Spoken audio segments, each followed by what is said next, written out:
que eu queria dizer para vocês? Que a palestra de hoje, ela é meio que parte, ou a segunda parte, daquilo que eu trouxe de conteúdo no ano passado. Eu dediquei a minha vida inteira a falar de cultura e liderança. E o ano passado eu foquei bastante em cultura. E aí esse ano eu estou focando bastante em liderança. São esses minutos que a gente vai passar juntos aqui, tá? Então eu quero avisar antes, porque depois eu esqueço. Quem tiver interesse em ver o conteúdo do ano passado, eu vou pedir para o Fábio Padilha, através dos disparos, dos e-mails de vocês que fizeram a inscrição, dele mandar para vocês um link, tá, do movimento Levanta Fitness RS, o movimento que a gente criou para socorrer o Rio Grande do Sul, quando aconteceu aquela catástrofe toda lá, as enchentes. E a mesma palestra, exatamente a mesma palestra que eu dei aqui o ano passado, eu dei na versão online, dentro do movimento Levanta Fitness RS. Foi a jornada de gestão, né, que é um evento que tem vários outros palestrantes e um conteúdo muito bacana também para você assistir por completo, tá? Então, eu vou pedir para que o link seja disparado para o e-mail de vocês e vocês cobrem, tá? O Fábio Padilha, a organização, e aí vocês vão ter também o acesso ao outro conteúdo que está mais focado em cultura, tá?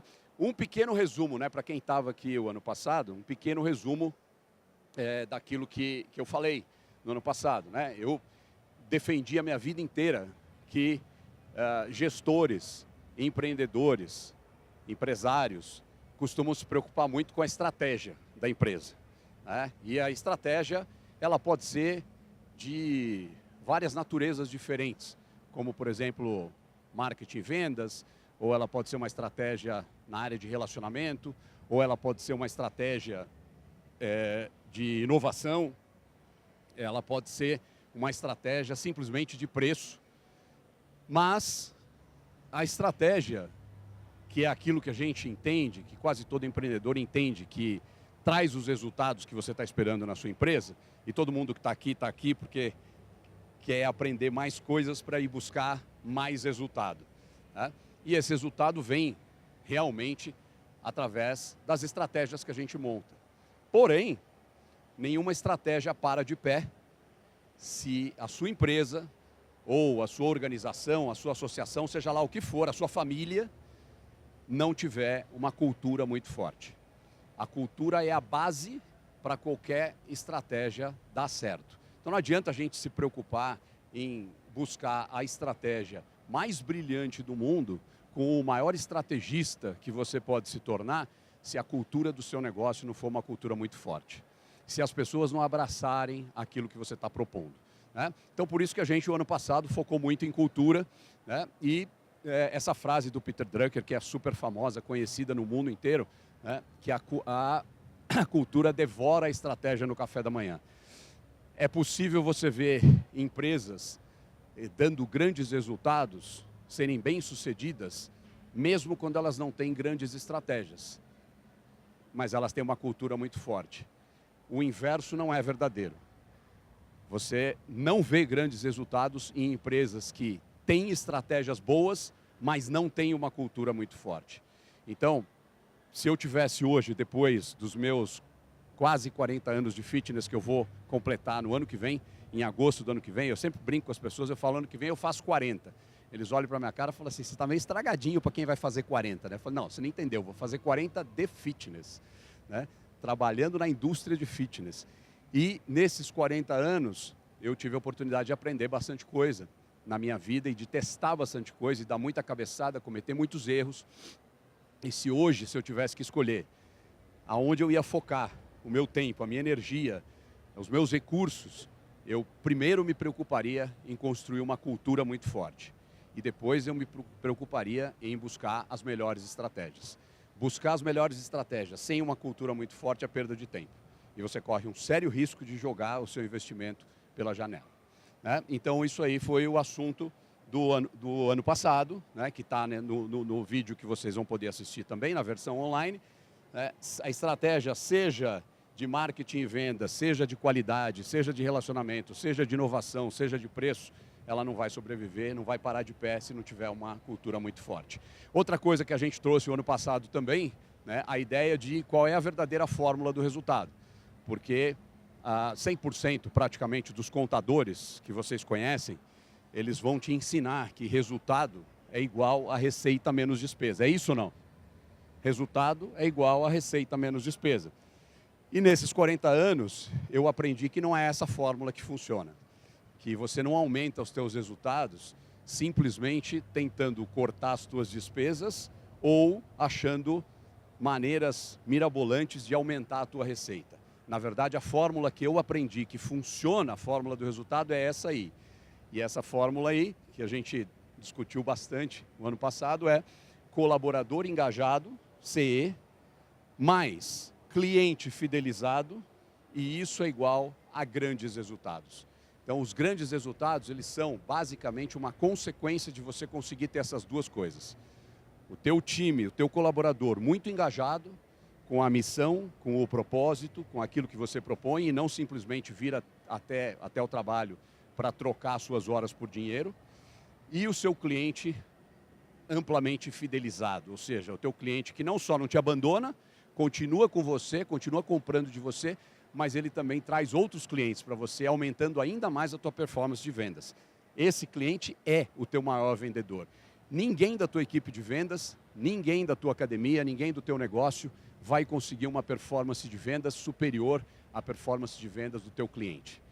E isso eu aprendi também nesses 40 anos, tá? Entre erros e acertos, eu aprendi que é essa fórmula que funciona. E aprendi também que uma empresa, para trazer grandes resultados e para ter uma cultura forte, ela precisa ter um equilíbrio entre essas três coisas aí, que é o que a gente chama de corpo, mente e alma. Aonde? A alma somos nós, as pessoas, o time, e os nossos valores, a nossa essência. A mente são os nossos clientes, aqueles que nós escolhemos para serem nossos clientes, o mercado. E o corpo são as coisas que não são gente, as coisas materiais. O teu prédio, os teus equipamentos, a tua conta bancária, né, o trabalho, quer dizer, tudo isso é o que não é pessoas. E quando a gente pergunta, normalmente, a grande maioria dos empresários, ainda é a grande maioria no mundo, né, eles estão muito focados nos resultados e muito focados no corpo. E pouco focados naquilo que gera resultado, que é a alma e a mente. Os colaboradores, o teu time e os teus clientes. Só que os resultados também são importantes, porque se você não tiver bons resultados, se você não conseguir alcançar bons resultados, você também não consegue melhorar as condições de trabalho do teu time, você não consegue gerar mais emprego, trazer mais pessoas, aumentar o tamanho do seu time, oferecer mais benefícios, uma remuneração melhor, uma participação nos resultados. E os clientes, se você não tiver o teu cliente do teu lado te defendendo e vendendo para você, também não vai conseguir gerar grandes resultados. Então, as três coisas fazem parte de uma tríade que precisa buscar o equilíbrio. O que é mais importante? É o cliente? Não. O que é mais importante? É o time? Não. O que é mais importante? É o resultado financeiro? É o dinheiro? São as coisas? Não. O mais importante é o equilíbrio entre essas três coisas e que a gente consiga fazer com que esse ciclo de prosperidade se perpetue no teu negócio. Então a gente cuida das pessoas, as pessoas geram os resultados voltam para as pessoas para fortalecer ainda mais o time, para melhorar tudo que você oferece para o teu cliente, para gerar ainda mais resultados e isso vira um círculo virtuoso, um ciclo de prosperidade.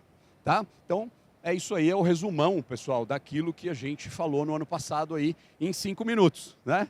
Já que eu não tenho tantos minutos assim hoje, nesse exato momento aqui, estão me sobrando 50, então, em 5, eu consegui compartilhar com vocês o que é que a gente discutiu no ano passado aqui, de uma forma mais profunda que vocês vão poder ver também. E para esse ano, então, o foco é liderança, né? E aí eu vou perguntar para vocês, a segunda pergunta de hoje para vocês é: quem entre vocês aqui, acho que o número de braços levantados vai ser muito maior, quem entre vocês aqui, nesse exato momento da história, lidera pessoas? Levanta o braço. É como a gente já esperava, né? Então, isso quer dizer o seguinte, eu estou falando de líder para líderes. E o nosso papo hoje aqui é o que nós somos. como líderes. E o que a gente pode fazer para evoluir, para se aperfeiçoar, para crescer, para nos tornarmos a cada dia líderes melhores, e o que a gente precisa tomar cuidado todos os dias, porque sabota a nossa liderança e diminui a nossa estatura como líderes. Esse é o papo de hoje. Vamos em frente? Todo mundo ligado aí? O calor tá pegando, não? Tá tranquilo? Tá mais tranquilo agora, né? Imagina o pessoal que estava na hora do almoço aí, deve ter sofrido um bocado aí. Pessoal, a gente tem um desafio hoje, né? Se você olhar para essa foto aí retrata, né? Olha bem para essa foto aí, porque ela retrata basicamente isso aqui, ó, né? O nosso grande desafio hoje é que a gente vive nesse momento do mundo a convivência de várias gerações muito diferentes entre si. Hoje a gente tem a convivência ainda, né, a gente encontra no nosso mundo, no nosso negócio, no nosso dia a dia, nas nossas academias, baby boomers, que são aqueles nascidos ali na época da Segunda Guerra Mundial, em 1940, né? A gente tem bastante gente da geração X, estão olhando para um aqui, deve ter mais vários aí sentados na cadeira, né? Muita gente da geração Y, que é o que mais tem hoje dentro das academias, tá? Essa turma aí que nascida na década de 80, né? Quando essa turma nasceu na década de 80, que eu considero que foi uma das melhores décadas, né, entre as últimas, a gente estava curtindo John Travolta, Saturday Night Fever, os embalos de sábado à noite, Grease, né? A gente estava curtindo a discoteca, né? E um pouco depois a chegada da música eletrônica, New Order, né? A década de 80, que foi a década da música, uma década maravilhosa. A turma que nasceu nessa década, né, é a turma que hoje vocês mais encontram no negócio de vocês. É a mais numerosa. Mas aí também já está aparecendo na vida de vocês a turma da geração Z, né? Que são aqueles que te dão um baile em tudo que diz respeito à tecnologia, aplicativo, uso do smartphone, uso do computador, né? São aqueles que fazem você passar vergonha, né, quando o assunto é tecnologia. E a geração alfa, que é essa última, essa aí que nascida a partir de 2010, ou seja, estamos falando daqueles que estão chegando agora na adolescência, né? E que dão um enorme trabalho para vocês, provavelmente dentro de casa, tá? Quem tem filho aqui? Levanta o braço. Vamos fazer uma pequena competição aqui, vamos ver quem consegue me bater nesse quesito, tá? Quem tem 1? Quem tem 2? Quem tem 3? Quem tem 4? Todos vocês perderam de mim, tá? Eu tenho 5. E alguns que são dessa geração alfa aí, né, que eu conheço muito bem. São 3 deles que são dessa geração. Então, o teu desafio hoje como líder é conviver com essa diferença imensa entre as suas gerações e continuar exercendo o seu papel de líder. Seja dentro de casa, seja entre os amigos, seja no teu negócio, né, no negócio que você fundou, que você comanda, ou aquele que você faz a gestão e a liderança, né? Esse é um grande desafio. Mas qual que é a boa notícia? A boa notícia é que a maior parte daquilo que a gente precisa para ser um grande líder continua igual, a despeito dessa mudança das gerações, dessa diversidade enorme que a gente vive no mundo hoje, mas as qualidades, as competências, aquilo que faz de vocês os melhores líderes, continua sendo a mesma coisa. E a gente vai falar de algumas dessas coisas aí, tá? Então, a primeira delas é o seguinte: alguns nascem líderes, não todos. E a gente tem uma falsa crença, uma miragem de que o líder é melhor do que o não líder, do que aquele que é liderado. E isso é uma crença que a gente tem que desfazer já nesse exato momento aqui. Uma coisa que vai ajudar muito vocês, como líderes, é não se sentirem superiores aos que não são líderes. Porque o mundo precisa dos dois. Alguns nascem líderes e têm vocação, têm talento, nasceram para fazer isso, gostam de fazer isso e são muito importantes para o mundo. Mas os outros, que não querem saber de liderar nada, que querem fazer parte de um time ou querem fazer um voo solo, querem viver, né, a a maior parte do tempo fazendo a sua própria coisa, eles não são menos importantes para o mundo, eles não são menos importantes para o negócio de vocês, eles são tão importantes quanto vocês. A gente precisa desfazer essa miragem de que ser líder é ser mais do que os outros. A gente só tem papéis diferentes, a gente só tem missões diferentes, mas não tem melhor e pior, né? E aí, para a gente entender como é que a gente identifica quando nós temos ou não essa coisa no nosso sangue, né? Esse DNA de líder, a gente olha para o iceberg humano, né? O iceberg humano, ele retrata exatamente aquilo que a gente enxerga quando a gente olha para as pessoas. A parte de cima de um iceberg, vocês devem saber disso, principalmente quem assistiu o filme Titanic, deve saber que a parte de cima do iceberg é a menor. É a menos importante, na verdade. E é aquela que você enxerga. E o Titanic, nem ela conseguiu enxergar, né? No escuro da noite ali, né? Não viu o que estava na frente dele lá. Mas a gente consegue, olhando para as pessoas, a gente consegue enxergar facilmente essa parte de cima, que é os fatos e dados. O que são fatos e dados? A data de nascimento, o RG, o teu endereço, o teu e-mail, tudo isso que você tem dos teus colaboradores e tem dos teus clientes. Fatos e dados. São coisas concretas. São informações concretas. Isso é o que a gente chama de fatos e dados. A gente não só consegue enxergar com facilidade, como as pessoas te fornecem isso quando você pede, né? Quando você está preenchendo um cadastro lá, você pede isso para as pessoas imediatamente te fornecem as informações que você precisa para colocar lá no teu cadastro. E a outra coisa que a gente enxerga com facilidade no ser humano também é o comportamento. O comportamento é aquilo que você vê, né? Então, se você pensar hoje nas pessoas que você lidera, você vai lembrar claramente de quem é quem por conta do comportamento, que são as coisas visíveis, são as ações das pessoas. O comportamento é o conjunto das ações, é o que as pessoas fazem.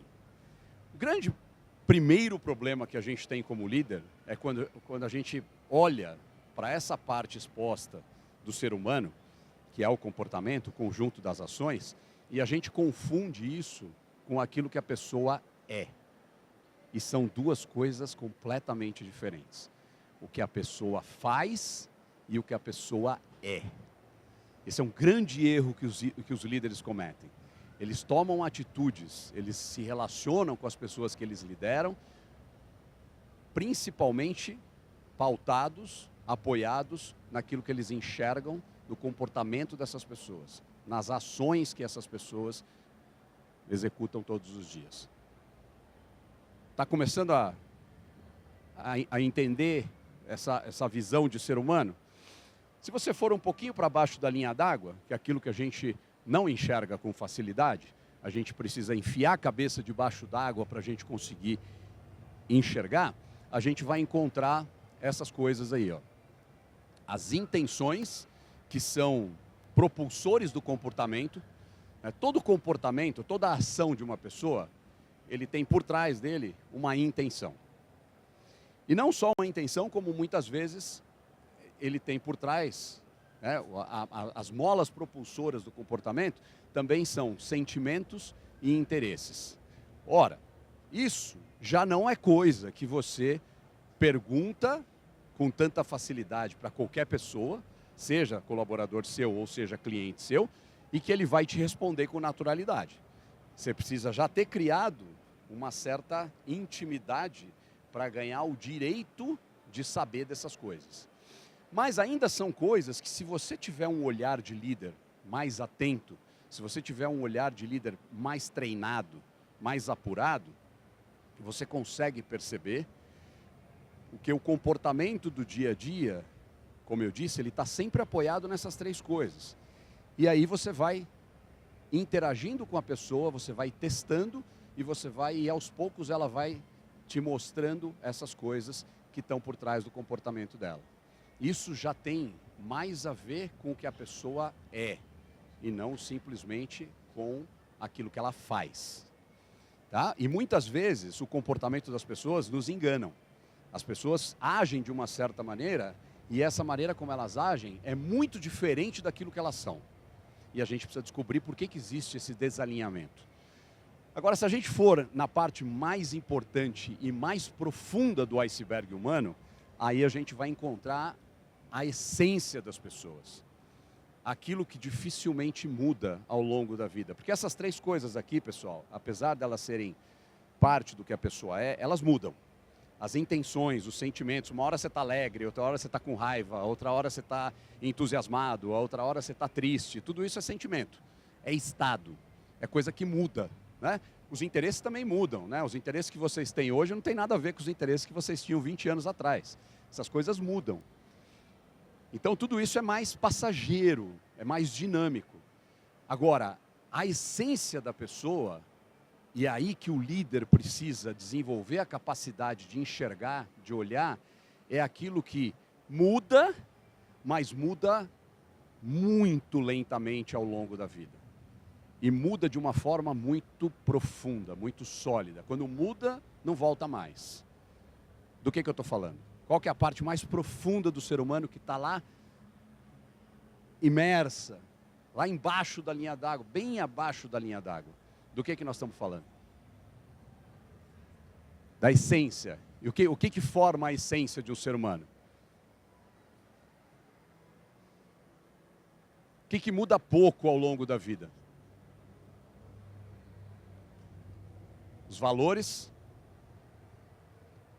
os talentos e a vocação. Isso são coisas que a gente percebe no ser humano já quando ele é criança, já no começo da vida.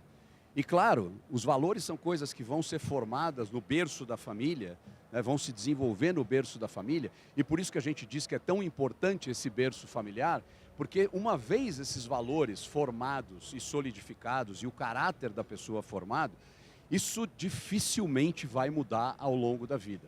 Vai mudar lentamente com a chegada da idade, a gente sempre diz, nossos valores vão mudando, mas eles não vão mudando que nem os interesses, que nem os sentimentos, né? que nem as intenções. Não, eles vão mudando lentamente ao longo da vida. Na verdade, eles vão se aperfeiçoando.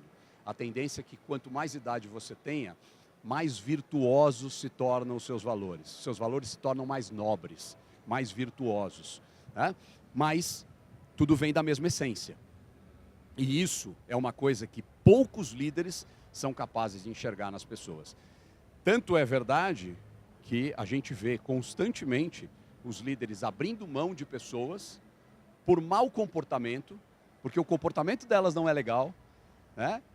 Porque o dia a dia com elas é difícil, é desafiador, mas às vezes, por trás de um mau comportamento, existem pessoas de um valor imenso, com um talento imenso, com valores muito importantes, muito sólidos. E a grande maioria dos líderes, infelizmente, não consegue enxergar.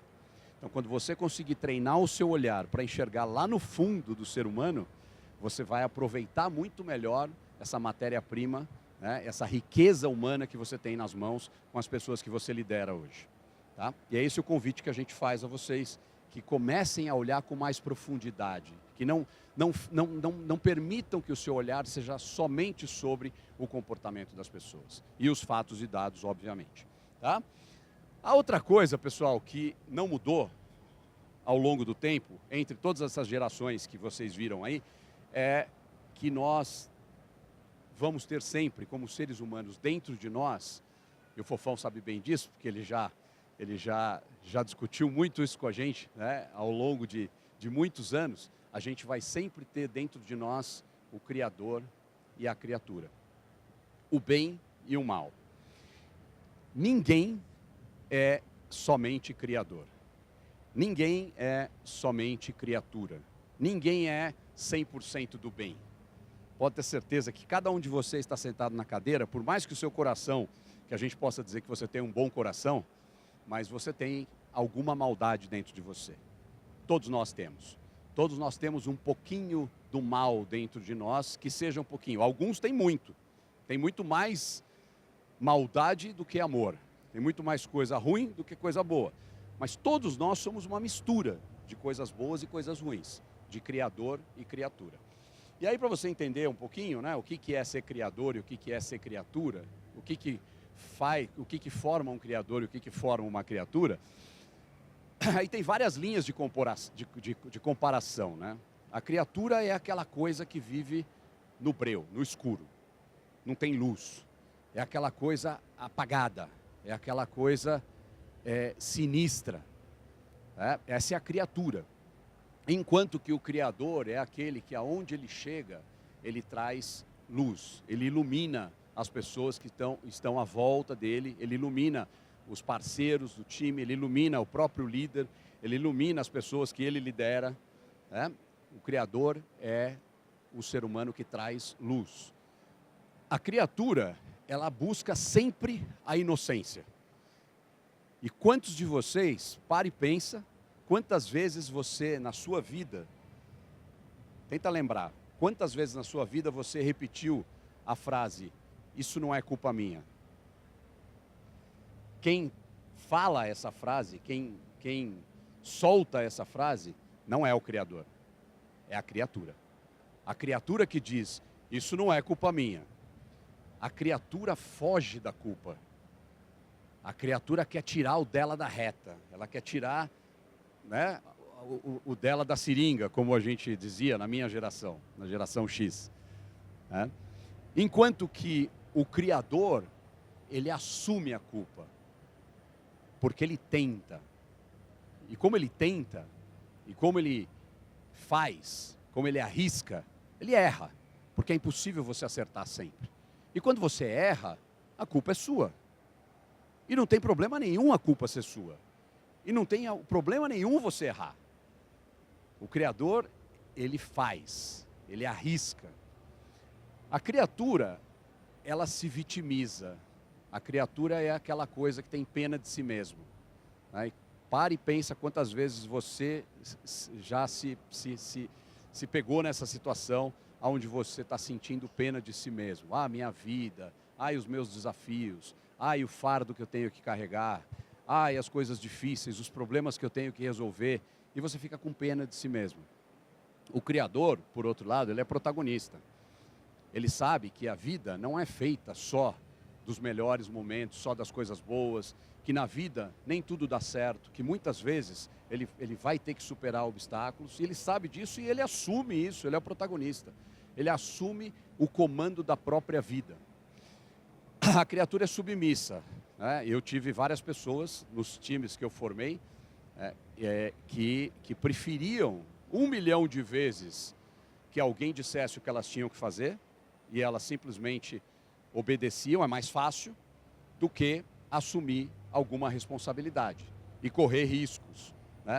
O Criador, por outro lado, ele busca autonomia, ele busca ter as suas próprias ideias, ter as suas próprias convicções, ter o seu próprio pensamento, tomar as suas próprias decisões, não deixar que ninguém decida as coisas por ele na vida. A criatura é passiva, o Criador assume a responsabilidade. Ele sabe que a vida dele depende basicamente dele mesmo. A criatura busca alienação. Quando alguma coisa dá errado na vida, ou quando alguma coisa se torna difícil, a criatura tenta se alienar de alguma forma. E aí é que aparecem os escapes, né? Os escapes. Aí é que aparecem a bebida, as drogas, o jogo, a comida, as compras. Todas essas coisas que, repetidas ao longo do tempo, se tornam vícios e geram dependência. É tudo uma busca por alienação. Fugir do problema, fugir da realidade. Se alienar de alguma forma. O Criador, ele busca a consciência, ele quer entender o problema. Ele quer entender onde nasceu o problema, ele quer entender de onde veio. Ele quer entender a origem. A criatura é dependente, o Criador é independente. A criatura é cômoda, ela prefere ficar na zona de conforto dela. Então, quando você propõe alguma mudança, vocês devem ter vivido isso muitas vezes com os times de vocês, quando você propõe alguma mudança, há uma resistência muito grande. Quem resiste é a criatura. O Criador, ele está sempre disposto a correr riscos. Aquela coisa de, eu vou trocar o certo pelo incerto. Ora, mas se o incerto pode ser muito melhor na nossa vida, por que nós não vamos tentar? Por que nós não vamos correr esse risco? É assim que pensa o Criador, enquanto que a criatura prefere ficar quietinha dela, na zona de conforto ali, né? Porque ali tá bom desse jeito, eu estou tranquilo assim, né? Agora, isso aí, pessoal, enquanto eu estou falando aqui, vocês não precisam nem me dizer, porque eu sei, né? Nesse momento que eu estou falando, você já elegeu uma criatura do seu time para crucificar. Enquanto eu estava falando aqui, você estava pensando e lembrando de um carinha do teu time, uma mocinha do teu time, que é tudo isso aqui que eu falei aqui. E eu vou dizer que, no momento em que você estava pensando isso, você estava libertando a sua criatura. Você estava rotulando uma pessoa. Você estava colando o rótulo de criatura na testa de uma pessoa que você conhece. O que é uma coisa tremendamente injusta. Porque essa pessoa, se ela hoje está aparentando para você, se ela está demonstrando muito mais, essa pessoa, em primeiro lugar, você pode ter certeza que ela tem um criador dentro dela também. Ela tem as duas coisas. E se hoje ela está demonstrando para você e para o resto do seu time o lado criatura dela com muito mais força, de quem é a culpa? É sua. A culpa não é dela. Quem nos ajuda a alimentar o Criador nas nossas vidas são os líderes que a gente tem na vida. Começa pelos pais, né? Depois passa a ser bons professores, coisa difícil de achar hoje em dia nas escolas. Bons professores, bons líderes. Eles vão fazer com que a gente dê mais alimento, que a gente alimente todos os dias o Criador que tem dentro de nós e não a criatura que tem dentro de nós. Então, se você enxerga alguém do teu time hoje que mostra muito mais evidências da criatura do que do Criador, sinta-se diretamente responsável por isso. Se a pessoa acabou de chegar no seu time, então pense que os líderes que ela teve antes foram os responsáveis por isso e não a própria pessoa. E é difícil para a gente enxergar isso. A gente quer culpar essa própria pessoa por ela ser tão criatura, mas não é culpa dela. É culpa dos líderes que ela teve na vida. E esse é o grande problema em ser líder. É assumir a culpa, é assumir a responsabilidade, é saber que o nosso time conta com a gente, para que a gente estimule todos os dias, provoque todos os dias o fortalecimento e o crescimento do Criador e não da criatura. É função de vocês, é responsabilidade de vocês. Vamos lá, outra coisa que é diferente, outra coisa que é igual e não é diferente entre as gerações que convivem nesse exato momento. Avós. Né? E aí, eu sempre trago essa figura aí, eu trouxe ano passado, estou trazendo de novo esse ano aí, né? Para você tentar avaliar se a tua empresa é assim. Né? Isso é o pombal. O pombal é aquele lugar, aquela armação, normalmente de madeira, aonde os pombos param. Né? E aí você vê que no pombal, sempre tem lá em cima o pombo mais importante, que nas empresas é chamado de dono, CEO, presidente, tem várias denominações para o maior de todos os pombos. E qual que é o trabalho dele no pombal? É cagar na cabeça dos pombos que estão embaixo, que são os diretores. Né? Diretor disso, diretor daquilo, diretor de A, de B e C. Né? E esses diretores também têm uma função importante no pombal, que é cagar na cabeça dos coordenadores. O coordenador das aulas coletivas, o coordenador da musculação, a coordenadora de vendas, a coordenadora da recepção, né? Que não vão levar desaforo para casa e vão cagar na cabeça do staff, do resto das pessoas, principalmente dos estagiários, que normalmente é o cara que mais trabalha, é o cara que ganha menos e é o mais cagado de todos, porque todo mundo caga na cabeça dele e ele não sabe na cabeça de quem que ele vai cagar. Adivinha na cabeça de quem que ele caga? É isso mesmo que vocês estão pensando, do cliente. Então essa estrutura dentro de uma empresa não pode dar certo. Nunca deu certo. Isso aí que a gente chama aqui de pombal é mais conhecido nas empresas como organograma, ou a estrutura hierárquica do negócio, aonde tem gente em cima de gente. Isso nunca deu certo. Demorou para o mundo perceber que não dava certo, e demorou para o mundo perceber que as relações precisam ser horizontais, que as pessoas precisam se tratar de igual para igual, que não tem o que manda e o que obedece. Tem líderes e membros do time que olham para esse líder e confiam nesse líder, mas não como alguém superior a eles, como alguém que lidera. E liderar, como eu disse lá no comecinho, não é ser superior, não é ser mais do que ninguém. É ser o facilitador, é ser o potencializador, é ser o mediador, é ser o cara que é o maestro da orquestra, mas não é mais do que o melhor violinista que você tem, do que o maior pianista que você tem. Né? Todos eles têm igual valor na orquestra. O maestro não é mais do que ninguém, mas ele é maestro. Ele é que rege a orquestra. E esse é o papel do líder. Né? Então isso aí não pode dar certo, né, pessoal? O que dá certo é as relações horizontais, as decisões tomadas conjuntamente, as pessoas tendo voz. Você dando voz às pessoas, trazendo as pessoas para a mesa de discussão, trazendo as pessoas para buscar o consenso, para buscar uma decisão compartilhada onde todo mundo se sente responsável. E se todo mundo se sente responsável, adivinha, todo mundo vai se comprometer com aquilo. Né? Agora, quem que se compromete com a ordem que foi dada? Ninguém se compromete com aquilo. As pessoas simplesmente obedecem, porque elas têm medo de ser mandadas embora, elas têm medo da punição, ou elas têm medo de não ser recompensadas, então elas obedecem. Mas elas não estão comprometidas com aquilo, porque aquilo não passou pela opinião delas, em nenhum momento. A outra coisa que é igual são as lentes com as quais você olha para o ser humano. Né? E aí eu vou perguntar para você. Todos vocês aí têm lentes, né? Alguns estão com óculos aí, outros, como eu, têm lente de contato. Não acho que meus olhos estão tão bons assim na minha idade não, viu, pessoal? Eu estou usando lente mesmo. Né? Então, mas além dessas lentes que a gente usa, dos óculos que vocês estão usando, existem as...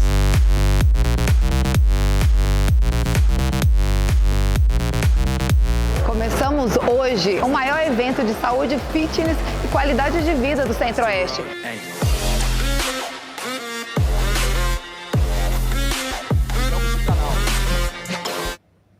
Opa, 1, 2. Estão me ouvindo?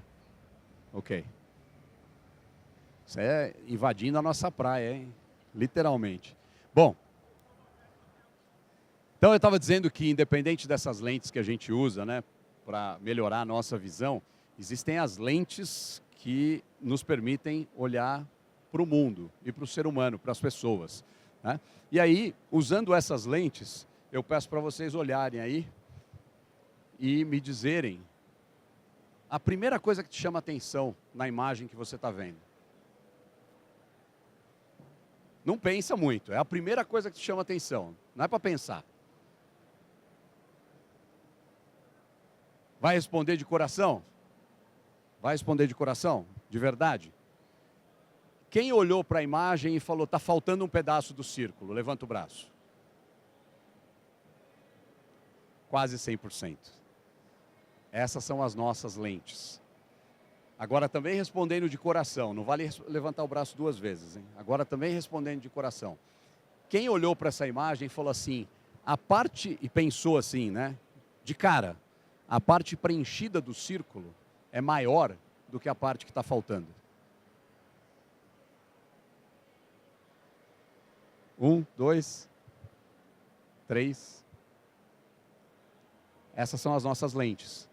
A gente olha para as pessoas e a gente enxerga com muito mais facilidade os gaps, as limitações, os defeitos, os problemas, do que aquilo que as pessoas têm de bom, do que as qualidades.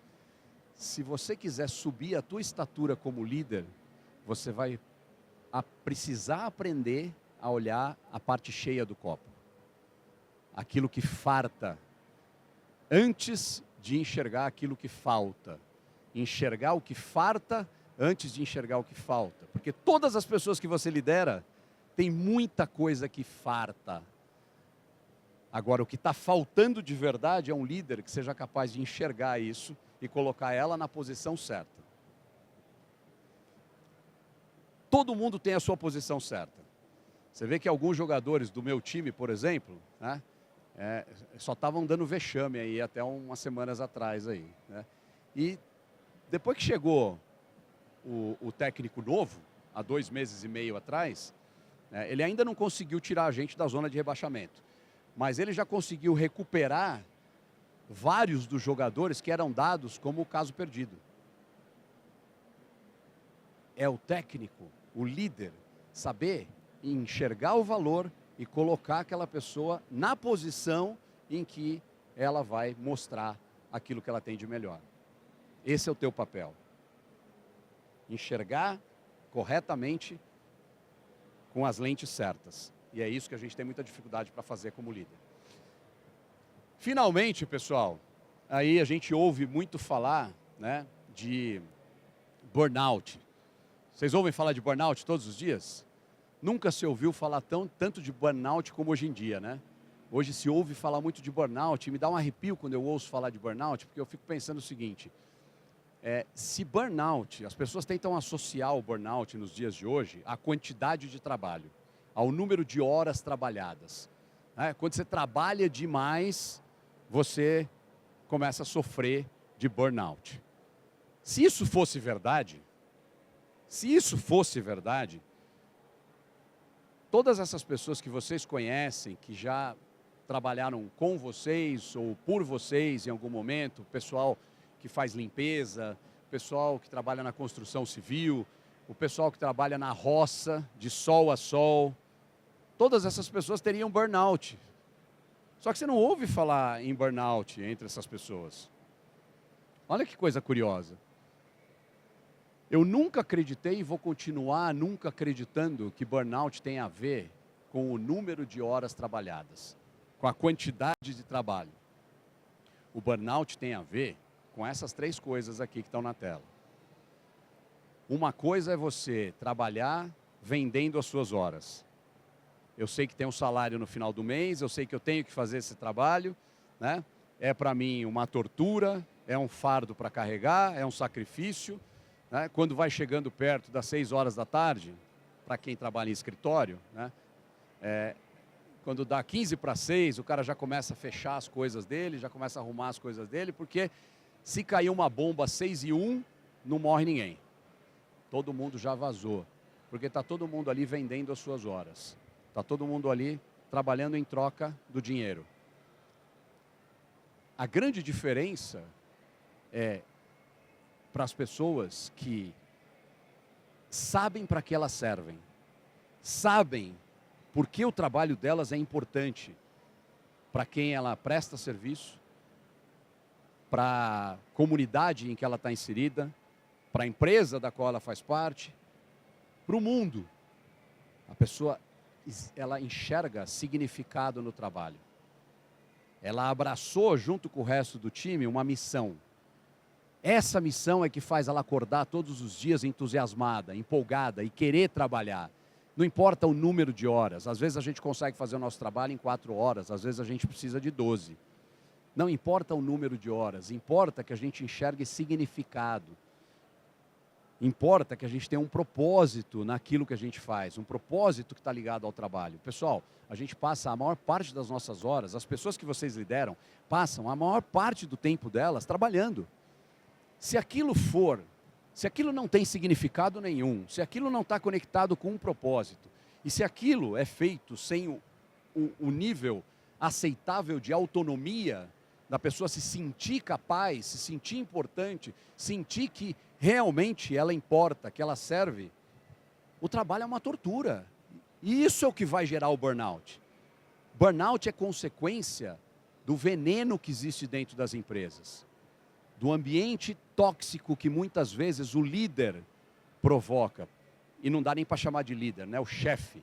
O chefe, muitas vezes, promove um ambiente tóxico dentro das empresas, dentro das organizações, que deveria ser o maior medo, a maior preocupação de vocês. Isso sim vai levar as pessoas a essa condição de burnout. Não é o número de horas trabalhadas, não é a quantidade de trabalho, é a qualidade. É como que ela enxerga o trabalho, é como que ela se relaciona com o trabalho. Isso continua sendo igual para todas as gerações, né? Uma coisa que a gente fala bastante é a diferença entre mérito e merecimento. Vocês já ouviram falar em meritocracia? Quem já ouviu falar em meritocracia? Meritocracia é o quê? Você faz isso e recebe aquilo. Vou repetir. Isso é meritocracia. Você faz isso e recebe aquilo. Ou seja, é uma troca. É um escambo. É o toma lá da cá. É a reciprocidade.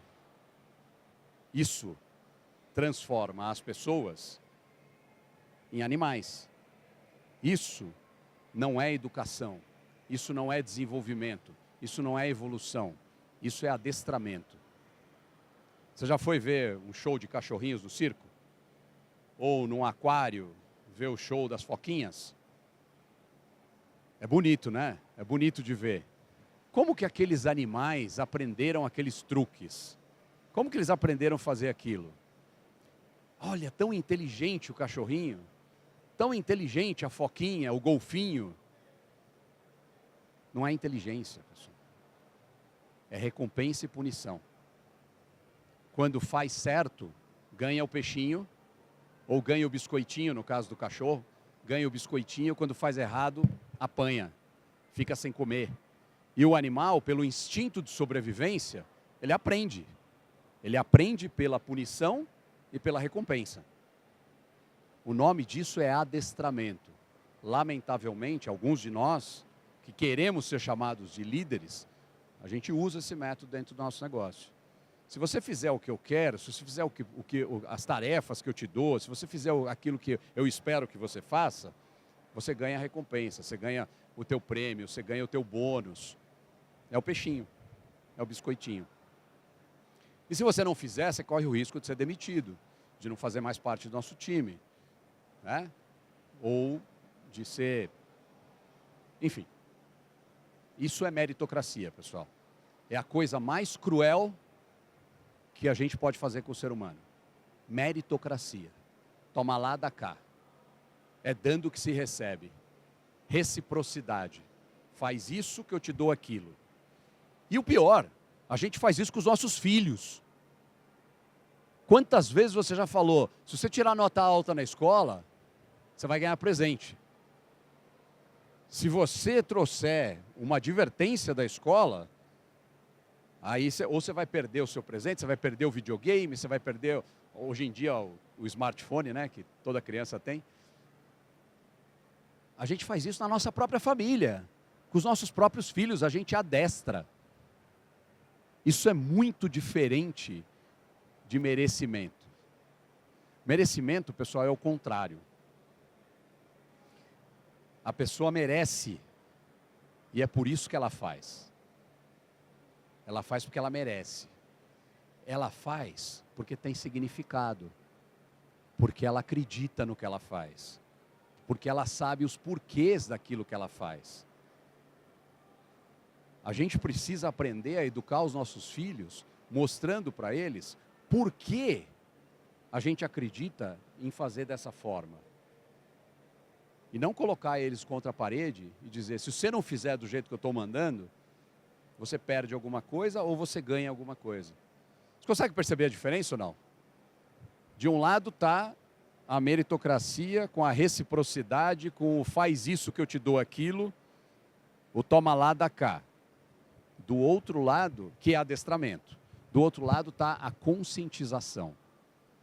A busca dos porquês. A demonstração do valor das coisas na vida. Você imagina um mundo onde os seus filhos fazem a coisa certa porque eles acreditam na coisa certa, não porque você está mandando. Porque eles já entenderam, eles se conscientizaram de que isso é o certo. nós podemos estar falando aqui de respeito, honestidade, integridade, todas essas coisas, estão do lado do certo na vida, né? Ou pelo menos a gente acredita que seja o certo na vida. Conhecer, se conscientizar, merecer é diferente da meritocracia. Reflita sobre isso hoje quando você for embora daqui, tá? E o que pode sabotar a nossa liderança, as coisas que podem detonar a nossa liderança, estragar a nossa cultura, né? Entre elas estão essas 3 coisas aí, né? Os 3 Ds da escassez. Lembra disso, Fofão? Os 3 Ds da escassez, né? O D da desatenção. O D da desatenção, fala, a gente às vezes chama as pessoas de desatento, né? Mas muitas vezes nós somos muito mais desatentos do que as pessoas. Porque o que é, na verdade, a desatenção? Não é simplesmente aquela coisa do cara que como chama aquela doença? Dislexia. Não é o disléxico que é desatento, né? Ou o que é hiperativo, né? Não. A desatenção, pessoal, é você estar aqui hoje conversando comigo, ou nós aqui conversando entre nós, e ao mesmo tempo não estar. Ao mesmo tempo que eu, olhando para a carinha de vocês aí, eu realmente vi poucas pessoas nessa condição. Estar sem estar. A gente vai assistir uma palestra, a gente vai fazer um curso ou participar de uma conversa e a gente está olhando mensagem do celular. A gente está, mas a gente não está. O corpinho está, mas você não está por inteiro. Esse é o D da desatenção. E o D da desatenção é um dos principais sabotadores da tua liderança e do teu ambiente, da tua cultura. O segundo é o D do desalinhamento. O desalinhamento ocorre quando as tuas ações, as tuas decisões, aquilo que você faz, aquilo que você decide, não está perfeitamente alinhado com os teus valores, com quem você é, com a tua essência. E todos nós, em algum momento, eu tenho quase certeza absoluta que ninguém aqui vai ser exceção, todos nós, em algum momento, desalinhamos. E a gente fez alguma coisa porque a gente tinha conta para pagar, porque a gente precisava do dinheiro, e alguma coisa, em algum momento, a gente abriu mão dos nossos valores. E possivelmente, para as pessoas que têm o Criador mais forte do que a criatura dentro de si, possivelmente isso gerou um arrependimento depois. Porque o desalinhamento daquilo que a gente faz com os nossos valores, em algum momento ele gera arrependimento. Em algum momento você olha para trás e fala, puta que pariu, não sou eu que fiz isso. Eu não sou assim. Você olha para trás e percebe que você desalinhou. Não é fácil viver 100% alinhado com os teus valores. As tentações são múltiplas. Elas estão em todos os lugares, de todas as naturezas. É muito difícil. Todos nós, em algum momento, a gente machucou os nossos valores, fazendo alguma coisa que não está de acordo com os nossos valores. Tomara que não seja a maior parte dos nossos momentos. Tomara que a gente não viva uma vida de vale tudo. De pelo dinheiro eu faço qualquer coisa. Eu rasgo qualquer valor, qualquer princípio. Se é para ganhar, se é para melhorar minha condição financeira, melhorar minha conta bancária, eu estou disposto a qualquer coisa. Tomara que não seja assim. Mas mesmo para quem não é assim, em algum momento a gente escorrega. E aí é que a gente tem que estar vigilante. Se as decisões que nós estamos tomando todos os dias e provocar o time que a gente lidera, será que as decisões que vocês estão tomando todos os dias estão totalmente alinhadas com os teus valores? Porque uma vida desalinhada é uma vida miserável, é uma vida de sofrimento, é uma vida por dentro, é uma vida triste. Não é uma vida feliz. E o terceiro D é o D da desesperança. Quantas vezes você ouve as pessoas, ou você mesmo já disse, isso aqui não tem jeito, essa pessoa não tem jeito, isso aqui é caso perdido, ou esse negócio é caso perdido, né? Ou essa missão é caso perdido. Quantas vezes a gente não ouve isso? Quantas vezes a gente não cai nessa armadilha? É o D da desesperança. É quando a desesperança, ela aniquila, ela neutraliza a tua fé, o teu entusiasmo, a tua vontade. E você se torna refém da desesperança. Então, se eu pudesse hoje resumir os principais sabotadores da cultura da tua empresa, que depende da tua liderança, eu olharia para esses 3 Ds. E o que é diferente? Se eu falei que todas essas coisas são iguais para todas as gerações, são iguais ontem e hoje, o que é diferente? O diferente é que hoje o mundo é digital, pessoal. O diferente é que você, como líder, tem que aprender a se comunicar também pelos canais que os teus filhos ou os teus netos utilizam. Diferente que as ferramentas são outras. Diferente que antigamente, quando a gente queria sair com o grupo de amigos, a gente ia de tarde na casa, bater na porta do amigo, para combinar que a gente ia se encontrar às 8 horas da noite para sair. Porque nem telefone existia, pessoal, na minha época. Nem telefone existia. Eu lembro do primeiro telefone que meu pai comprou para a nossa casa, 261-6304, São Paulo. 261-6304, não vou esquecer nunca, foi o primeiro telefone. Quando eu era criança ainda, acho que eu tinha 4 ou 5 anos de idade. Né? E não podia usar, porque a conta era alta. Então, assim, tinha que usar pedindo permissão para usar. Né? Tinha um negócio chamado Telesp, lá em São Paulo. Né? Na década de 80. Telesp. Bom, enfim, o mundo hoje é digital. Então, hoje, tudo que eu falei aqui é muito pior. Na ponta do seu dedo. Tudo que eu falei aqui hoje, que pode acontecer de ruim na tua liderança, está na ponta do dedo de alguém. Alguma coisa que você faz, ou fala, ou deixa de fazer, ela se torna pública no mundo inteiro, numa fração de segundo, por causa das redes sociais. Ou seja, nunca foi tão importante você se tornar um líder de alta estatura. Nunca foi tão importante, porque hoje, quando você não é, você vai ser visto rapidamente e por muita gente. Da mesma forma que acontece quando você é. Né? Porque tem o lado bom e o lado ruim dessa velocidade toda e da vida ser digital.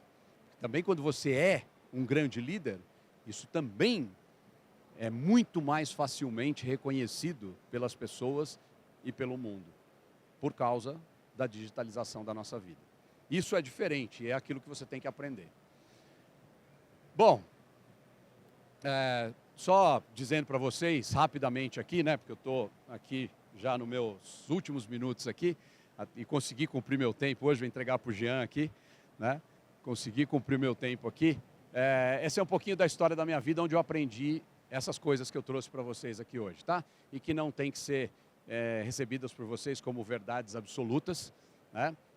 O que eu estou falando aqui não tem que ser escutado como verdade absoluta, isso é só fruto de todos esses ciclos que eu vivi na minha vida. Né? Eu comecei em 1985 na Runner, uma das primeiras e mais importantes academias, né, da década de 80 em São Paulo. Depois eu fui competir em aeróbica de competição, fui campeão brasileiro de aeróbica em 1989, fui medalha de bronze no Mundial em 91, tive uma boa fase da minha vida como atleta, fui visto por muita gente que me levou para dar aula em congressos, convenções em mais de 30 países do mundo. Passei muitos anos da minha vida viajando e fazendo a direção técnica da Fitness Brasil, que acontecia inicialmente em Santos, né?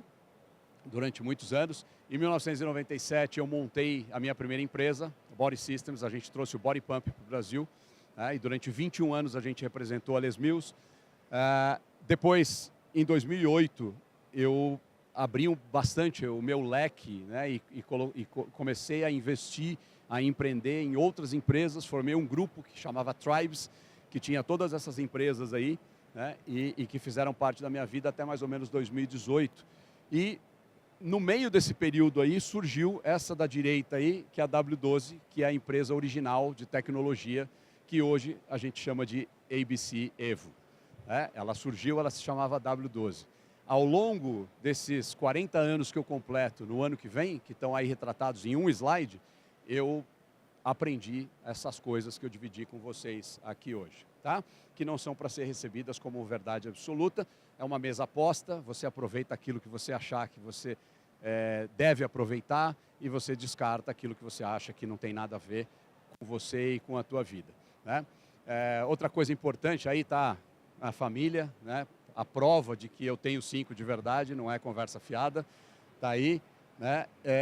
E uma coisa importante que aconteceu na minha vida também, que tem muito a ver com o conteúdo que eu trouxe para vocês aqui hoje, foi a Metanoia, né? Em 2008 eu conheci a Metanoia e faço parte dessa comunidade de líderes, empreendedores até hoje, e ela mudou minha vida a tal ponto que em 2010 eu já estava com a Raquel há 12 anos, já tinha os 2 primeiros filhos e ainda estava enrolando a menina e não casava com ela, né?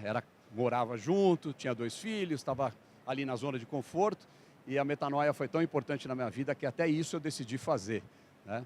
Casar com a Raquel, com quem eu estou há 26 anos, né? E esse é um pouquinho da minha história, pessoal. Tudo isso que eu trouxe para vocês, que eu acredito muito, me ajudou a chegar aonde a gente está hoje, com a IBC Evo, né? A conquistar a confiança, a credibilidade de 220 pessoas que trabalham no nosso time. São 2.000 pessoas dentro da IBC, da qual a gente faz parte hoje. Mais de 500 redes de academias que acreditam no nosso trabalho, na nossa proposta, na nossa missão. Mais de 4,5 milhões de alunos que estão cadastrados dentro do Evo. Imagina, a população brasileira tem 200 milhões de habitantes, a gente tem quase 5 milhões dentro do Evo, né? E as marcas mais importantes do fitness, que demorou muito para a gente conquistar, para a gente cativar, para a gente fidelizar e que fazem parte da nossa vida hoje. Isso é resultado do quê? Isso é resultado de tudo isso que eu trouxe para vocês hoje, dessa fé, das coisas que eu acredito, dos meus valores, das equipes que eu formei, que eu tive a felicidade de formar, as pessoas de extremo valor que tiveram do meu lado e me ajudaram a construir tudo isso aí, né? E eu vou terminar aqui, o Patrick, lendo uma carta para vocês, tá? A carta é do colaborador de vocês, é das pessoas que vocês lideram. Cada um deles assinou essa carta aqui. E eu vou ler essa carta para vocês. Beleza? Carta de um colaborador. Sei que escrever cartas está fora de moda e tudo se faz por mensagens rápidas pelo celular. Mas hoje resolvi pegar uma folha de papel, uma caneta e rabiscar algumas linhas. Faço isso porque, quase sempre, nossas conversas são rápidas e resvalam para os resultados que precisam ser alcançados. Compreendo a sua falta de tempo e a pressão que sofre para atingir as metas.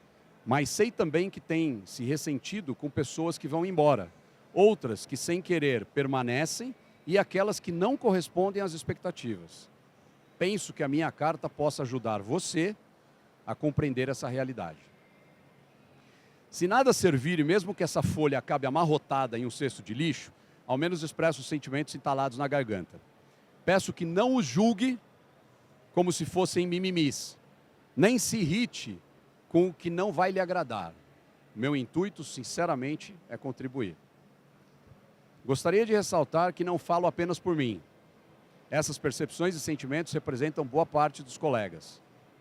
Para não parecer algo pessoal, vou expressá-los como se fossem nossos, porque são de fato.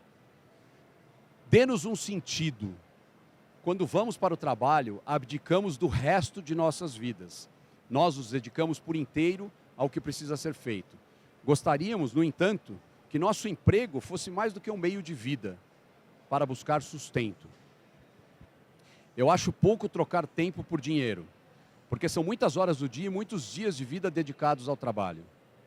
Conseguimos os recursos para sobreviver, mas necessitamos de um sentido para viver. Queremos fazer parte de uma história que possamos contar juntos. Queremos uma liderança, mas não qualquer liderança. Apreciamos uma liderança educadora. Não queremos um líder sobrecarregado que faz tudo, pensa em tudo, decide tudo, controla tudo e quer ficar no lugar de todos. Nem aquele que impõe ou sobrepõe a sua vontade e a dos outros. que bloqueia a criatividade de todos, que dá ordens minuciosas sobre todos os assuntos. Queremos um líder que indique a direção e seja o guardião desse norte, que lembre a cada um por onde deve ir e cuide para manter a rota. Livre-nos das faltas. Parece que estamos sempre em falta e a vida no trabalho parece como uma batalha sem trégua nem fim, feita de sangue, suor e lágrimas. Ali, todo o trabalho é esforço em vez de realização. A satisfação é o fim do expediente. O lucro é o que sobra do empenho na contenção de custos e despesas. Precisa ser assim? Sentimos falta de conhecer o propósito da empresa, o sentido do negócio, o significado dos projetos, a importância das tarefas. Seja o exemplo. Ninguém transmite uma filosofia se não a pratica. Ninguém adota comportamentos adequados se o líder não dá o exemplo. Quando você transmite energia, fé, coerência, desperta em cada um de nós a confiança e o entusiasmo, e na mesma medida, queremos multiplicar a nossa energia, o nosso potencial de inteligência e criatividade. É claro que tudo isso vai chegar ao cliente, que responderá com gratidão. Seja cuidadoso, isso é, compreenda a sua equipe da qual faz parte, conheça cada um dos seus integrantes, entenda seus problemas, preocupações, sonhos, ideais, frustrações, rancores, ansiedades. Que zele pelos nossos relacionamentos, sustentados solidamente com gentileza, confiança, sinceridade, respeito à individualidade e à dignidade. Transforme a empresa em uma comunidade de trabalho. Organização lembra departamentos, normas, regras, operação.